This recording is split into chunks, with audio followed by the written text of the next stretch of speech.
Wah, pagi-pagi sarapan yang sarapan satu sus, ya, gorengan satu, campur. Mas, pesan teh panas satu, Mas. Makasih, Mas ya.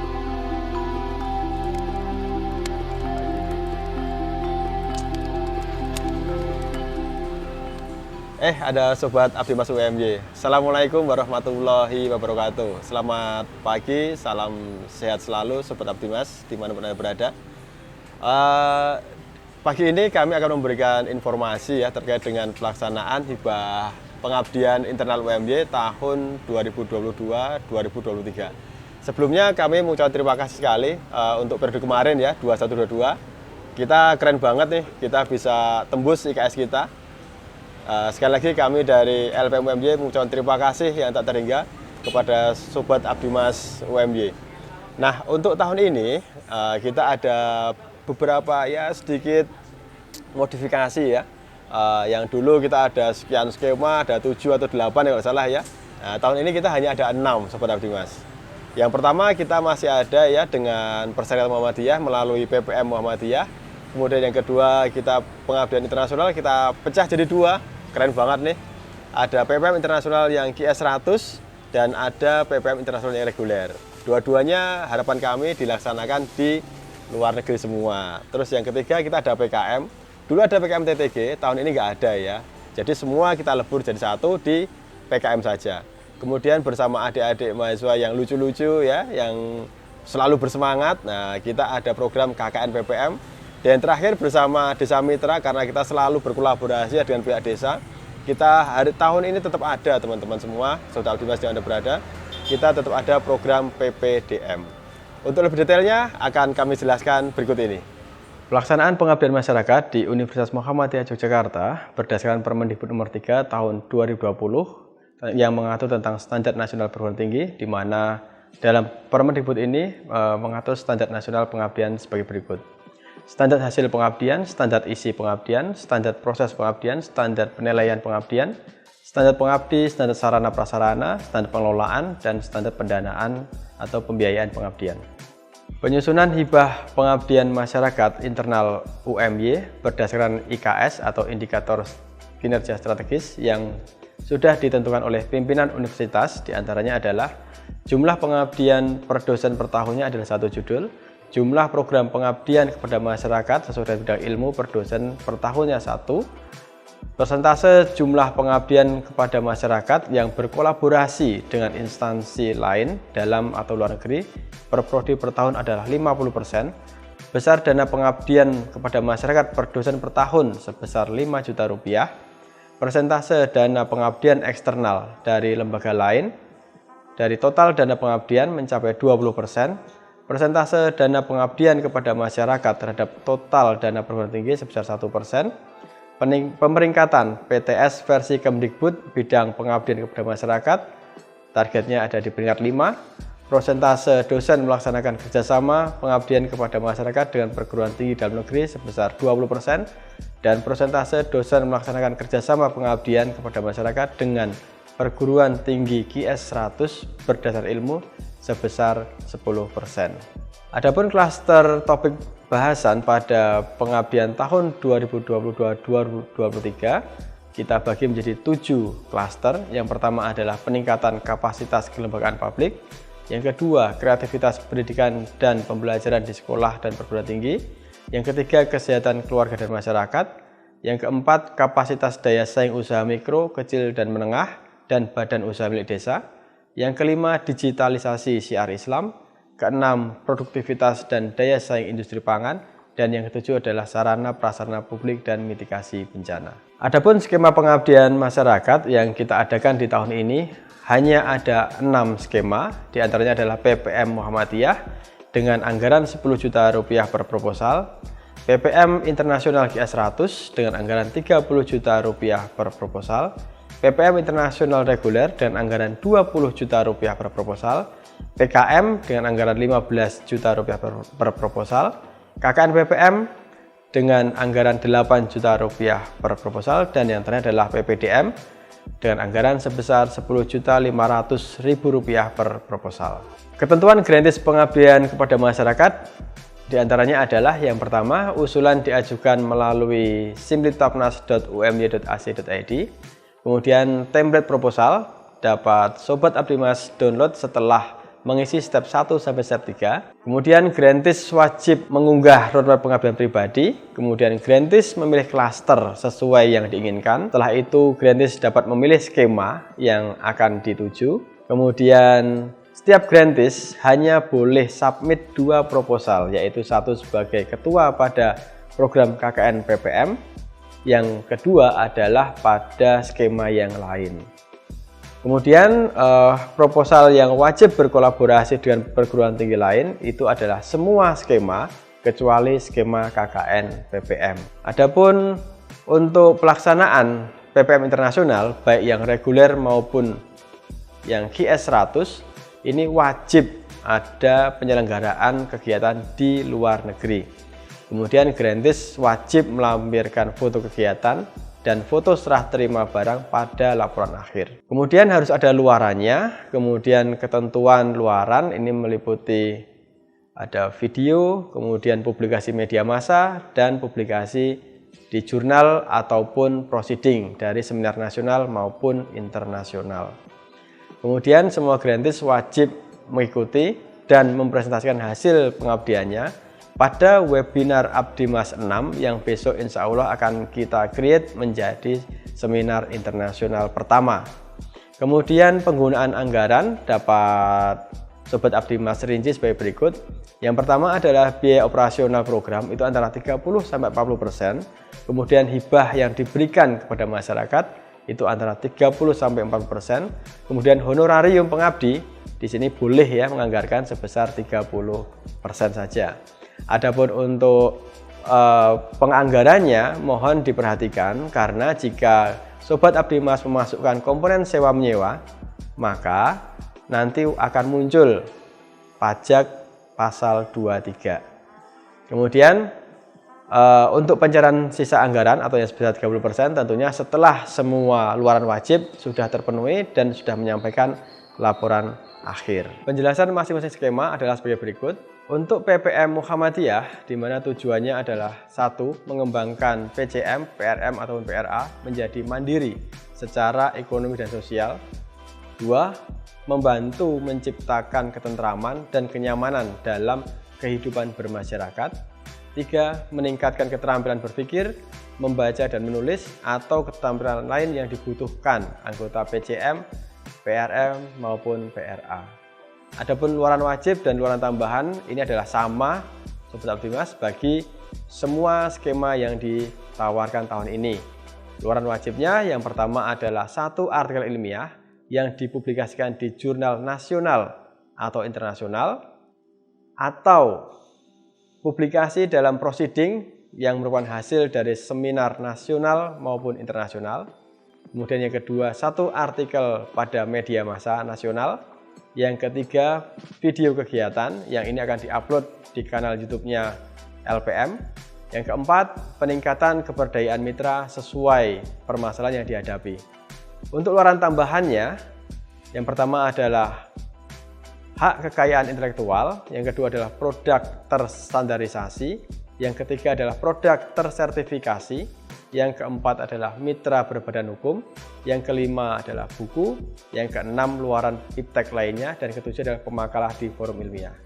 Nah, untuk luaran tambahan ini Sobat Abdimas silahkan memilih salah 1, 2, atau 3 yang kira-kira bisa dilaksanakan selama pelaksanaan pengabdian masyarakat ini. Untuk kriteria PPM Muhammadiyah, yang pertama, iptek yang diterapkan dari hasil penelitian tim pengusul itu diprioritaskan untuk didanai. Yang kedua, dilaksanakan sesuai dengan domisili pengabdi. Yang ketiga, melibatkan tendik. Keempat, melibatkan minimal 1 mahasiswa. 6, permasalahan yang ditangani pada mitra minimal 2 bidang masalah yang membutuhkan kepakaran berbeda. 6, jarak dari perguruan tinggi pengusul maksimum 200 km. 7, kerjasama mitra dengan PCM, PRM maupun PRA. Yang terakhir, persyaratan pengusul PPM Muhammadiyah adalah 1. pengusul memiliki kompetensi multidisiplin sesuai dengan bidang yang diusulkan. Kedua, tim pelaksana maksimum 3 orang. 3, mitra dapat terdiri dari 1 PCM, bisa 2 mitra, atau 2 PRA, atau 1 PRA dan 1 PRM. Yang keempat, melakukan pretest maupun post-test atau metode lain yang dapat Sobat Abdi Mas gunakan untuk mengukur keberhasilan program. Selanjutnya, untuk program pengabdian masyarakat berbasis internasional, kita di sini ada 2 skema, yaitu skema QS 100 dan reguler. Adapun tujuan PPM internasional itu yang pertama adalah membentuk atau mengembangkan sekelompok masyarakat yang mandiri secara ekonomi dan sosial melalui kemitraan dengan skema kolaborasi internasional. Yang kedua, lokasi mitra sasaran PPM internasional itu harus berlokasi di luar negeri. Kemudian yang ketiga, mitra kolaborasi PPM internasional berasal dari luar negeri. Kemudian untuk luaran wajib dan luaran tambahan sama seperti skema yang lain. Kemudian untuk kriterianya, yaitu yang pertama, IPTEK yang diterapkan adalah hasil dari penelitian tim pengusul. Kemudian yang kedua, PPM internasional adalah program monotahun dengan jangka waktu kegiatan selama 3 bulan. 3, memiliki 1 mitra kolaborasi dari perguruan tinggi atau institusi dari luar negeri. Khusus untuk PPM internasional QS 100, mitra kolaborasi adalah dosen dari perguruan tinggi QS 100 berdasarkan ilmu. Kemudian yang keempat, memiliki 1 mitra sasaran. 5, melibatkan minimal 1 mahasiswa. 6, permasalahan yang ditangani pada mitra minimal 2 bidang masalah yang membutuhkan kepakaran yang berbeda. Kemudian untuk persyaratannya untuk PPM internasional adalah pengusul memiliki kompetensi multidisiplin sesuai dengan bidang yang diusulkan. 2, tim pelaksana maksimum 3 orang. Yang ketiga, melaksanakan pretest maupun post-test atau metode lain untuk mengukur tingkat keberhasilan program. Untuk program kemitraan masyarakat atau yang kita kenal dengan PKM, tujuannya adalah 1, membentuk atau mengembangkan sekelompok masyarakat yang mandiri secara ekonomi dan sosial. 2, membantu menciptakan ketentraman dan kenyamanan dalam kehidupan bermasyarakat. 3, meningkatkan keterampilan berpikir, membaca dan menulis atau keterampilan lain yang dibutuhkan. Adapun untuk luaran wajib dan luaran tambahannya sama seperti skema yang lain. Kriteria PKM sendiri adalah 1, IPTEK yang diterapkan dari hasil penelitian tim pengusul itu diprioritaskan untuk didanai. Kemudian yang kedua, PKM adalah program monotahun dengan jangka waktu kegiatan selama 3 bulan. 3, memiliki 1 mitra kolaborasi dari perguruan tinggi atau institusi dari luar UMY. Yang keempat, memiliki 1 mitra sasaran. 5, melibatkan minimal 1 mahasiswa. 6, permasalahan yang ditangani pada mitra minimal 2 bidang masalah yang membutuhkan kepakaran berbeda. Dan yang ke-7, jarak dari perguruan tinggi pengusul maksimum 200 km. Adapun persyaratan program PKM itu yang pertama adalah pengusul memiliki kompetensi multidisiplin sesuai dengan bidang yang diusulkan. 2, tim pelaksana maksimum terdiri atas 3 orang. Yang ketiga, skema PKM harus memiliki 2 permasalahan dan 2 program kegiatan. Kemudian yang keempat, melakukan pretest maupun post-test atau metode lain untuk mengukur keberhasilan program. Selanjutnya adalah skema KKN PPM, di mana tujuan dari skema KKN PPM ini adalah 1, mempertahankan mata kuliah KKN sebagai mata kuliah wajib pada perguruan tinggi di Indonesia.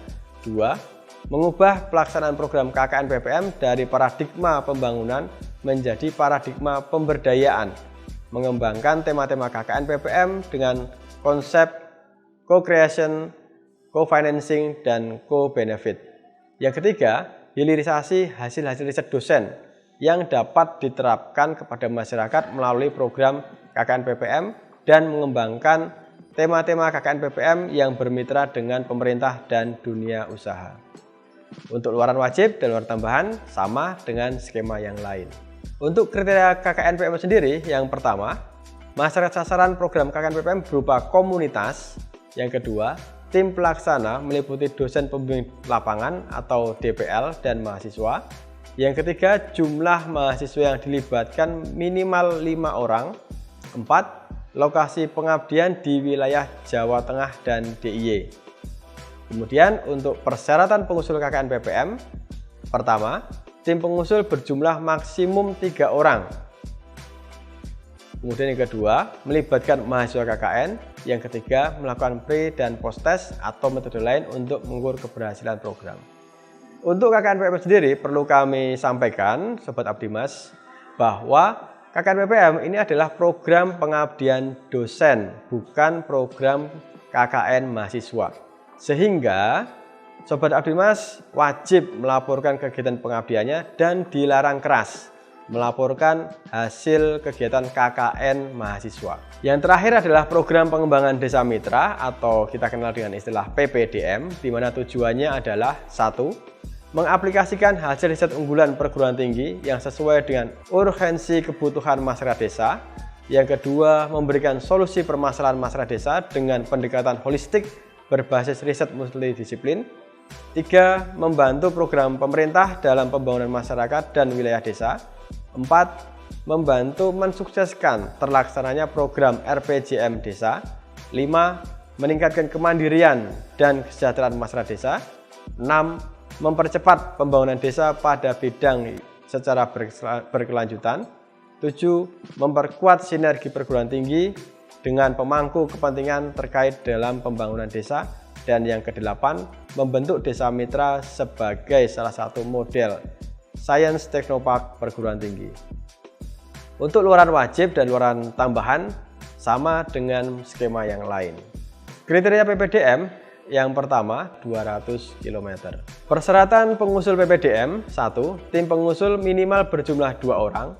2. Tim pengusul memiliki kapabilitas atau rekam jejak yang sesuai dengan kegiatan yang akan diusulkan.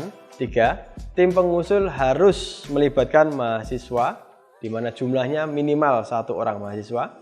Dan yang keempat, melakukan pre dan post test atau metode lain untuk mengukur keberhasilan program. Rangkaian pelaksanaan hibah pengabdian masyarakat internal UMY 2022-2023 adalah sebagai berikut. Sosialisasi itu dilaksanakan sampai akhir Oktober, kemudian upload proposal dapat Sobat Abdimas lakukan sampai akhir Desember 2022. Kemudian untuk presentasi proposal dan tahapan penilaian oleh reviewer itu akan kita lakukan pada pekan pertama Januari 2023. Kemudian untuk perbaikan proposal itu pada pekan kedua dan ketiga Januari. Kemudian untuk pengumuman itu akan kami lakukan pada akhir bulan Januari 2023.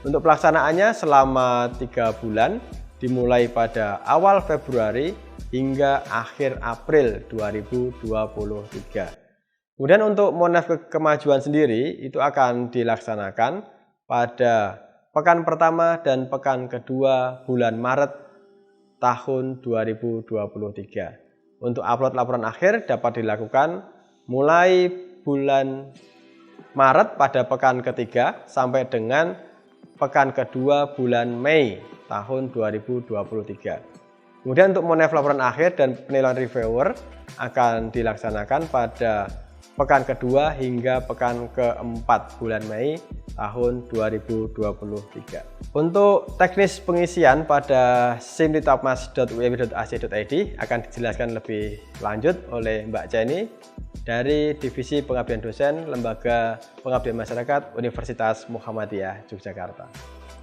Assalamualaikum warahmatullahi wabarakatuh.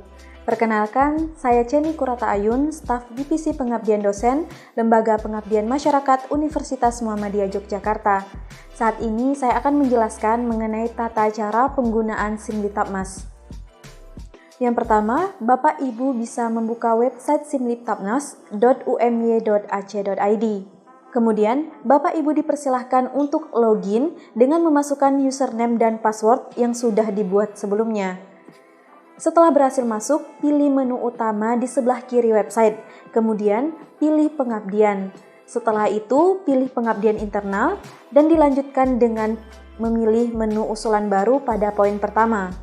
Setelah menu usulan baru terbuka, pilih lanjutkan, kemudian scroll ke bawah pada menu periode pengabdian, dan kemudian pilih tahun usulan dan tahun pelaksanaan. Selanjutnya, pilih lanjutkan.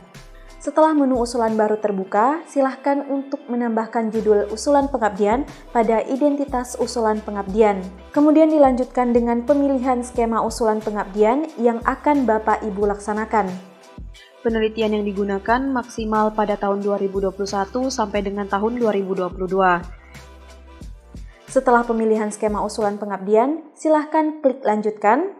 Kemudian, silahkan untuk mengisi keanggotaan pengabdian, di antaranya 1. Identitas pengusul dosen, 2.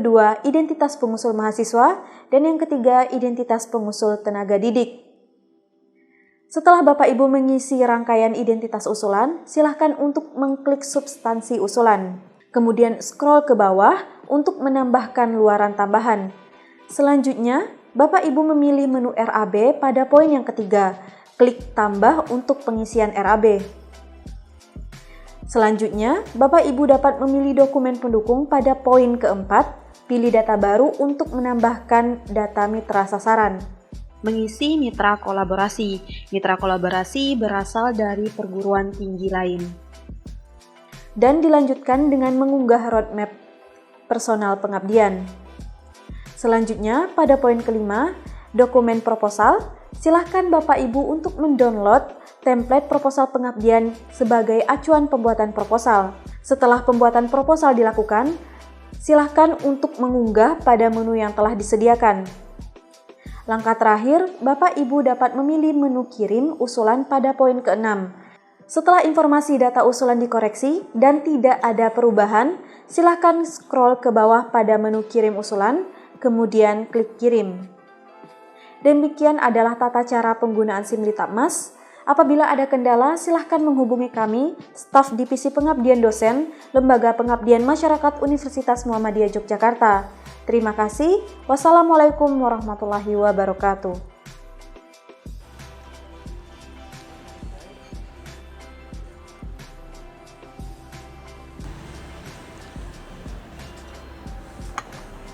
Demikian penjelasan dari kami mengenai panduan hibah Abdimas UMY tahun 2022-2023. Tentunya kami sangat menunggu proposal terbaik dari Sobat Abdimas semua, dan untuk lebih jelasnya Sobat Abdimas bisa melihat di buku panduan ini yang sudah kami cetak ya, dan akan kami edarkan ke masing-masing fakultas dan prodi.